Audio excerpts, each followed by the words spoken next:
Oke, Assalamualaikum warahmatullahi wabarakatuh. Ketemu lagi kita di NLP Smart Indonesia. Pagi ini saya Yan Subianto akan bercerita tentang bagaimana yang namanya rep system atau learning model. Seorang manusia itu memiliki proses masuknya memori ke dalam pikirannya. Itu setidaknya ada 3 hal. Yang paling penting sebagai pintunya disebut sebagai visual, auditory, dan kinestetik. Kinestetik sendiri sebenarnya ada dari mulai olfaktori, gustatory, dan seluruh rangkaian kulit, seluruh tubuh itu yang akan proses merasakan. Visual itu dengan pandangan, mata, melihat gitu. Jadi kalau memasuknya memori itu ke dalam pikiran kita itu melalui penglihatan atau melalui 2 mata kita melihat mana kita masukkan ke dalam memori. Yang kedua, pendengaran, auditory, audio yang masuk di tempatnya telinga kita itu akan masuk ke dalam memori kita. Dan yang ketiga adalah proses kinestetik, bisa perabaan, bisa merasakan. Ini bisa dengan penciuman, jadi di hidung kita mencium aroma tertentu. Lalu ada juga yang dengan merasakan, mengecap dengan lidah, mengecap dengan rasa tertentu. Setelah aroma itu mengecap. Lalu ada hawa-hawa seperti hawa panas, hawa apa menyentuh dengan kulit-kulit kita. Ada perasaan yang kasar, ini halus dan lain-lain, itu masuk dengan kinestetik. 3 mode manusia yang menggunakan rep system ini, karena ini merupakan learning model, yang artinya bahwa mereka akan memasukkan informasi dari luar berupa stimulan ataupun apapun. Ini akan bermanfaat sekali nanti untuk pembelajaran ya, untuk cara belajar yang paling efektif menggunakan rep system ini akan melalui 3 pintu itu. Sebenarnya ada VAKOK, visual, auditory, kinestetik, olfaktori, dan gustatory. Tapi yang untuk kinestetik, olfaktori, dan gustatory dibagi menjadi 1, yaitu kinestetik. Masuk melalui pintu visual, masuk melalui pintu auditory, dan yang ketiga masuk melalui pintu kinestetik. Seseorang yang rep system, jadi reputational systemnya itu dia prefer, cenderung menggunakan mata untuk memasukkan informasi, maka disebut ini kelompok atau golongan orang-orang dengan rep systemnya visual. Orang-orang yang menggunakan pola auditory, maka dia disebut dengan rep systemnya auditory, karena audio yang masuk pendengaran lewat telinganya. Dan yang mereka memasukkan informasi ke dalam pikiran bawah sadarnya, ke dalam pikirannya menggunakan rabaan, penciuman, lalu pengecapan, rasa, aroma, lalu ada rasa panas, hawa dingin, hawa macam-macam, itu masuk dalam ranah kinestetik. 3 mode ini memiliki cara berkomunikasi yang berbeda, cara belajar yang berbeda, cara melakukan sebuah tindakan yang berbeda, cara bicaranya berbeda, gerakan tangannya berbeda, pola melihat matanya juga berbeda. Dan 3 ini kita memang idealnya bisa mengenali. Kenapa? Karena ini nanti akan bermanfaat sekali untuk mengenali pola belajar seseorang, untuk mengenali cara berkomunikasi, dan yang paling penting adalah memudahkan komunikasi antara kita dengan orang lain kalau kita sudah mengenali rep systemnya atau kita mengenali bagaimana learning model seseorang itu. Oke, ada satu hal yang lebih penting lagi, bahwa dalam konsep di NLP atau Neuro Linguistic Programming itu ada istilah yang namanya RAPO, bagaimana akrab dalam sekejap, bagaimana bisa dipercaya dengan cepat, bagaimana akrab dengan simpel waktu yang sangat cepat sekali sehingga orang bisa curhat, bisa ngobrol dengan terbuka, bisa nyaman, dan lain-lain. Konsepnya RAPO. RAPO ini dasar yang utama adalah kita mengenali rep system seseorang sehingga kita bisa melakukan proses komunikasi berbasis dari rep system dari partner bicara kita. Oke. Gimana ciri-cirinya mereka? Kita membutuhkan untuk lebih cepat mengenali mereka. Ada cara cepatnya yang nanti akan kita juga akan bahas di video yang berikutnya tentang bagaimana mempelajari gerakan bola mata hitam seorang manusia atau orang lain atau partner bicara kita. Rep system ini sangat penting untuk bisnis, untuk karir, untuk proses pengajaran, untuk proses komunikasi sosial, untuk proses dikomunikasi dalam keluarga, dan lain-lainnya. Karena rep system ini memang menjadi gambaran dan setiap orang. Bagaimana tentang persentasenya masing-masing orang? Apakah semuanya satu keluarga? Apakah visual semua? Mungkin. Auditory semua? Bisa jadi. Kinestetik semua? Bisa jadi. Tetapi kalau secara dunia internasional pernah ada sebuah riset atau penelitian sehingga yang namanya rep system ini ada beberapa persentasenya. dalam beberapa community yang besar, orang-orang yang visual, yang mereka memasukkan informasi itu menggunakan mata atau visual, jadi mereka akan nanti memasukkan informasi lebih banyak dengan cara melihat, itu ada kisaran di angka 58%. 58 sampai 60 atau 55 sampai 60, tapi kisaran itu kira-kira 55 sampai 58%. Orang-orang yang auditori kisaran 32, 33 sampai 35%, bahkan sampai 38%. Orang yang kinestetik hanya sekitar 10 sampai 12%. Angka ini merupakan salah satu dasar bahwa kita dalam komunikasi sehari-hari ternyata akan lebih banyak mode komunikasi kita itu ketemu dengan partner bicara atau partner komunikasi itu orang-orang visual. Nah, kita untuk mengetahui ciri-ciri mereka satu persatu, kita masih akan lanjut ya, kita akan bahas satu persatu sehingga kita akan mengenali dengan baik mungkin orang-orang yang citra dirinya atau rep sistemnya ini visual, auditory atau kinestetik. Saya ingatkan kembali untuk teman-teman yang ingin belajar NLP ya, Neuro Linguistic Programming, baik yang internasional ataupun yang nasional bersama dengan tim kami di NLP Smart Indonesia memiliki banyak tim trainer dari mulai berbagai macam NLP baik aplikasi. Saya konsentrasi dengan aplikasi NLP banyak sekali sehingga nanti NLP saya bedah lagi. Saya mensertifikasi NLP dengan lisensi dari National Federation of NLP Florida USA, sehingga untuk teman-teman yang belajar NLP dengan saya, kita bisa mengambil kelas sertifikasi USA langsung, tidak harus ke Singapura, tidak harus ke Hong Kong, tidak harus ke USA yang mungkin secara biaya juga jauh lebih tinggi. Anda cukup bisa dengan kita di tim NLP Smart Indonesia. Oke, di NLP Smart Indonesia kita ada program dari mulai kelas praktisioner, master praktisioner sampai dengan kelas trainer, ada NLP coach, ada Neuro Linguistic Hypnotherapy NLHT, ada kita juga Neuro Communication Consultant, spesialis komunikasi, kita juga ada, lalu ada berbagai macam aplikasi. Dan di NLP nasional ada di Neo NLP Society, teman-teman yang tergabung di trainer NLP Smart Indonesia ini, Anda bisa belajar dari mulai kelas praktisioner, master, trainer, bahkan jadi trainer pun bisa untuk di kelas ini. Dan bagi para trainer-trainer yang ingin profesional bersertifikasi USA dan Malaysia dan Indonesia, 3 negara, bisa mengikuti kelas sertifikasi Professional Trainer and Learning Facilitator. Jadi JPTLF, baik kelas praktisioner dan kelas master kita ready untuk mengadakan kelasnya. Rata-rata kelas sekitar 4 hari sampai 5 hari bersama saya setiap satu momen. Oke, kita lanjutkan. Baik, sekarang kita masuk ke satu orang yang namanya orang visual. Oke, orang visual ini memasukkan informasi dari penglihatan, sehingga dia kalau misalnya mengamati tertentu, mengobservasi sesuatu dari luar, dia akan lebih banyak mengandalkan pandangan matanya.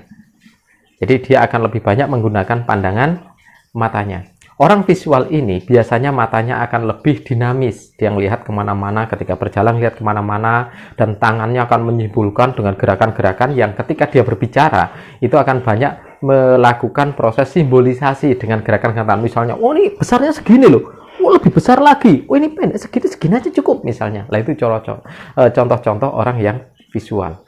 Orang visual kalau berkata cepat, jadi bicaranya nadanya cepat karena asal suaranya lebih dari tenggorokan sini sampai dengan ujung bibir ya, paling depan, sehingga suaranya cepat sekali. Kalau ngomong lebih cepat dari orang normal biasanya, dan tidak peduli kalau ada kesalahan kata dan lain-lain, dia tidak perlu mengulangi. Kenapa? Ini udah terbiasa. Orang visual memang bicaranya cepat seperti itu.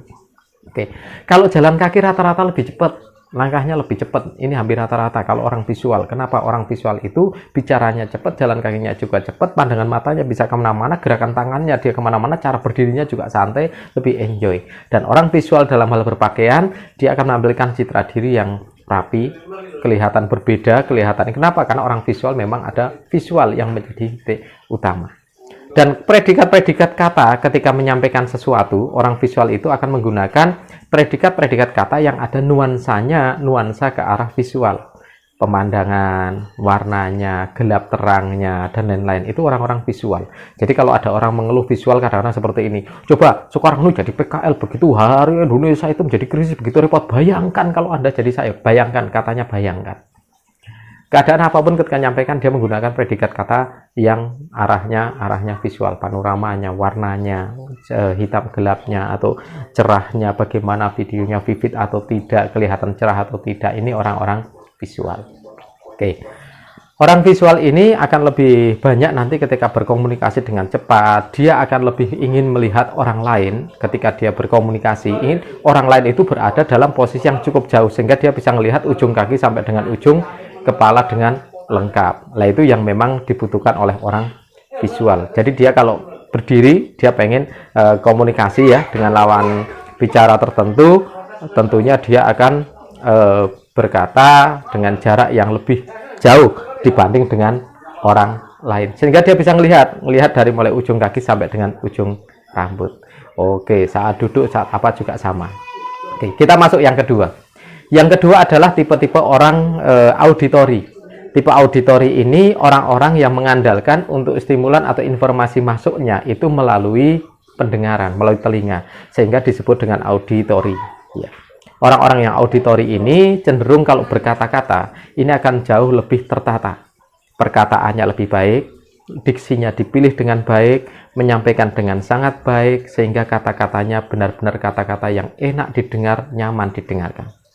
Gerakan tangannya orang auditori biasanya akan cenderung simetris, ke kanan kirinya, ke depan, ke belakang, tarik lagi, dan lain-lain, itu biasanya simetris. Sehingga orang auditori kalau menyampaikan sesuatu selalu akan menggunakan pola-pola simbolik tangan yang simetris antara kanan kirinya, ke depan, tarik ke belakang, seperti ini. Selain dengan gerakan yang simetris, orang-orang auditori ini kalau berkata dia memang memiliki jeda yang jelas. Kalau bahasa Jawa namanya las-lasan. Ngomongnya didengar enak karena memilih bahasa dengan baik, memilih kata-kata dengan tepat. Gerakannya santai sehingga kelihatan memang runtut secara pembicaraan. Orang auditori ini akan menggunakan kalimat-kalimat berbasis auditori. Suaranya, intonasinya, nadanya, kedengarannya, dan lain-lain. Jadi predikat-predikat katanya memang akan sangat mendekati predikat-predikat yang bernuansa auditori. Pandangan matanya, orang auditori, kalau orang visual tadi pandangan matanya bebas, dinamis kemana-mana. Orang auditori ini pandangan matanya lebih banyak di antara dada sampai dengan bagian perut partner bicara. Sehingga dia lebih banyak memang menunduk seperti ini, sehingga beda dengan orang visual. Orang-orang yang auditori ini karena kata-katanya tertata dengan baik, salah satu penyebabnya adalah karena asal suaranya orang-orang auditori ada di leher bagian atas sampai dengan di bagian dada. Sehingga kalau dia berkata-kata memang ada runtutan. Jadi arah katanya dari sini naik ke sini baru ke tempatnya mulut kita atau ke lidah. Gitu. Sehingga kata-kata sangat tertata sekali. Orang auditori cenderung mengambil jaraknya sedang, dan dalam hal berpakaian pun biasanya akan sedang-sedang saja, artinya dia tidak ke visual banget dan juga tidak ke tempatnya kinestetik banget. Dia berada di tengah-tengahnya, dia lebih enjoy. Cara berdirinya dia lebih enjoy. Cara berdiri tangannya, karena tangannya lebih tertata, dia akan lebih banyak tangannya juga hanya bergerak hanya sebatas siku. Jadi gerakannya hanya sebatas siku seperti ini. Beda dengan orang visual bisa kemana-mana. Orang auditori hanya sebatas siku aja, gerakannya seperti ini. Jadi kalau misalnya melakukan kata-kata pun oke, beda dengan orang visual, dia lebih tinggi oke dengan tangan sampai lurus. Nah, ini perbedaan yang cukup signifikan orang visual dan orang auditori. Dan tipe yang ketiga adalah tipe-tipe yang kinestetik. Tipe kinestetik ini asal suaranya dari perut, sehingga kalau mau menyampaikan sesuatu itu akan didahului dengan dehem. Biasanya ada batuk kecil atau dehem untuk melancarkan kata-katanya. Suaranya dalam, bicaranya jarang-jarang. Gerakan tangannya dia tidak banyak, akan lebih banyak tangannya nempel di body, di saku celana, kang jaket, dan lain-lainnya, masih jadi kesatuan dalam tubuhnya. Sehingga orang kinestetik ini ada kesan seolah-olah sebagai orang yang lamban. Dia kalau berkata-kata akan menggunakan kata-kata yang sifatnya perasaan, merasa. Rasanya, bayangkan orang visual, tapi kalau orang kinestetik bilang, coba kalau kamu yang merasakan. Kalau orang visual, coba kamu bayangkan. Kalau orang auditori, coba kamu dengar sekali-kali suara hatimu. Coba dengar suara hatimu. Orang kinestetik, coba kamu rasakan yang kamu ada di dalam hatimu. Jadi kata-katanya agak beda. Orang kinestetik ketika dalam berpakaian akan memilih jenis pakaian yang bagi dia adalah nyaman ketika dipakai. Dia tidak peduli apakah pakaiannya itu pakaian yang warnanya kayak apa, bentuknya kayak apa, yang penting selama dia nyaman dipakai, ya itulah ukurannya. Ini orang kinestetik, tidak bisa dipaksa-paksa. Gerakan kakinya agak lamban, suaranya agak lamban. Dan orang kinestetik ini kalau belajar, ini butuh mempraktekkan. Misalnya belajar belajar misalnya bongkar casing handphone. Maka ketika belajar dia harus praktekkan, lihat handphonenya, dia praktekkan, klek, melihat orang praktek, dan dia mempraktekkan, dia akan lebih cepat untuk belajar. Di dalam micro teaching sering diajarkan antara visual dan kinestetik ini kadang-kadang menjadi sulit dibedakan. Orang visual mensimbolkan, menggambarkan ini sebagai simbolik atau perlambang atau gambar. Tapi kalau orang kinestetik ketika bergerak itu karena memperagakan atau mempraktekkan, bukan simbol. Orang visual ini memudahkan imajinasi, kalau orang kinestetik ingin merasakan ketika melakukan. Sehingga kalau di dalam micro teaching ajar kegiatan ini sedikit berbeda, sehingga perlu dicermati, ini orangnya kinestetik atau orangnya visual. Orangnya banyak ngomong, orangnya matanya banyak, ini banyak gerak, lari, dan lain-lain, tapi dia juga banyak bicara, matanya dinamikanya kemana-mana. Ini orang visual. Kalau orang kinestetik ketika dia lari, dan lain-lain, dia akan praktekkan. Kalau orang yang dengan, misalnya sama dengan orang auditori dan kinestetik, ketukan di meja. Ada anak siswa di sekolah, ketika siswa di sekolah ini sedang dijelaskan oleh guru, lalu siswa di sekolah ini melakukan ketukan-ketukan di meja. Tuk, tuk, tuk, tuk. Ada dua hal. Kalau dia menikmati respons dari suaranya yang terdengar, suaranya yang muncul, yang ditimbulkan untuk memudahkan dia belajar atau membuat dia rileks, berarti ini seorang auditori. Karena dia sedang membuka critical mind dia, terjadi open critical mind, membuka PBS-nya dia untuk memasukkan, atau dalam bahasa mudah dia sedang fokus, dia menggunakan suara-suara yang muncul. Tapi kalau dia ketika ngetuk meja itu karena pengen merasakannya, untuk open critical mind, itu berarti kinestetiknya. Memang ini di sini agak pelik, agak dalam, agak rawan, sehingga kalau kita membedakan tiga ini cukuplah ya dari yang bisa kita lihat dari sisi luarnya.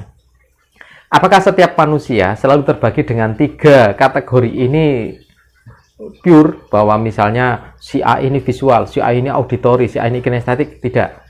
Setiap manusia akan memiliki setidak-tidaknya bisa dua prefer atau bahkan tiga-tiganya akan dipakai. Tapi yang paling prefer, paling cenderung digunakan adalah yang dia paling tinggi secara. Jadi kalau ada kuesioner gitu, kuesioner tentang visual, auditori, kinestetik, nilai yang paling tinggi itu yang cenderung, yang prefer digunakan. Ada yang visual karena prefernya visual, tapi apakah dia bisa mengadopsi auditori? Bisa. Apakah bisa kinestetik? Bisa, tetapi lebih optimal ketika dia belajar dengan cara visual. Orang yang auditori juga dia akan optimal belajar dengan cara auditori. Orang yang kinestetik dengan yang kinestetik. Sehingga ada bentuk-bentuk pembelajaran yang kadang menggabungkan tiga model ini. Kalau dalam kelas, dalam ruang tertentu, atau di ruang pelatihan, kenapa kita menggabungkan ini? Karena ketika digabungkan tiga hal ini akan menjadi penguasaan yang baik untuk audiens. Oke, baik teman-teman semuanya, pembelajar NLP di seluruh Indonesia dan juga mungkin di Malaysia, karena kebetulan kalau alumni kita ada di Indonesia dan Malaysia. Tadi tentang rep system, dan kita nanti akan belajar lebih jauh bagaimana menggunakan rep system dan juga bagaimana mempelajari rep system dengan mudah, atau mengenali seseorang itu rep systemnya dengan sangat cepat menggunakan eye moving cue. Jadi menggunakan gerakan bola mata kita bisa menandai orang ini rep systemnya apa dengan cepat. Oke, dan yang sekarang ini saya menyampaikan salam NLP Indonesia. Anda akan terus belajar, saya akan terus belajar, karena kita semua pembelajar, sehingga kita tidak akan pernah berhenti belajar. Sukses untuk kita semua, sukses untuk hidup kita semuanya, sukses semua tujuan-tujuan kita dan impian kita, barokah untuk kita semuanya, Allahumma amin. Anda ingin belajar, sharing, kontak langsung dengan saya. Anda bisa menggunakan fasilitas WhatsApp atau medsos yang lainnya. Anda boleh googling nama saya, Yan Subianto, Yankee Alpha November Tango Sierra Ultra Beta India Yankee Alpha November Tango Oscar. Anda bisa masuk di nlpsi.co.id, atau Anda juga bisa kontak langsung saya di handphone saya 0812 261 00050. Anda stay dan Anda silahkan belajar NLP, baik Anda yang belum pernah belajar ataupun yang sudah belajar melanjutkan. Kita ada di kelas praktisioner, master, sampai dengan kelas-kelas yang lainnya yang lebih tinggi. Kita akan menyiapkan sebagai partner belajar Anda yang terbaik. nlpsi.co.id. Terima kasih, sukses kita semua. Wassalamualaikum warahmatullahi wabarakatuh.